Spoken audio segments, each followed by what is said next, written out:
this next sub step's pretty easy. It's just basically all it is just how to add drop shadows to text. And we already talked about drop shadows, you know, like basically like add to text. So it's funny, I wrote this down. I guess I forgot it, but when you gotta do for this, I'm gonna add this guy. I forgot to write this. Just lock the art 1 layer and just unlock the type layer because you're basically doing the type. So we're gonna get the select tool. We're gonna select this fucking. Oh, God, I should have been cursing. I'm sorry. I'm gonna censor myself. I have a really bad habit of cursing. I'm sorry.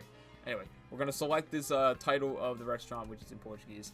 We're gonna select it, and then we're gonna go to the effects panel. And then we're gonna click on this effects thing to add the effect. And make sure it's the objects is selected. We're gonna go to the drop shadow, and for everything else, we're gonna enter the opacity down to 85 and 75. So we're just gonna change that to 85, and make sure it's previewed so we see it. We're gonna change the position. Where's the position?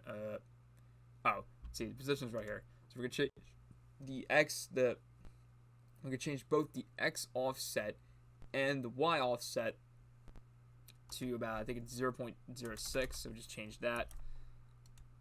We'll change that to 6, and then we're gonna change what I wrote down. We're changing the size to about, I think you can easily do it here, but you just change the size like to 0.125 size, and we're changing the spread, which I can't really type it, so I get it 5. Change that to 5, and keep the distance. The distance is all that stuff. And I think if I have the image to help me and back it up, yes. We're just going to change that, and now the text has drop shadow. We're just going to click OK, unselect it, and now when you look at it, you can see that it has a drop shadow, and it looks a lot better. So that's a pretty quick sub-step that we're doing. I think the next one may be a little bit longer. I don't know, but we'll see. Let me check.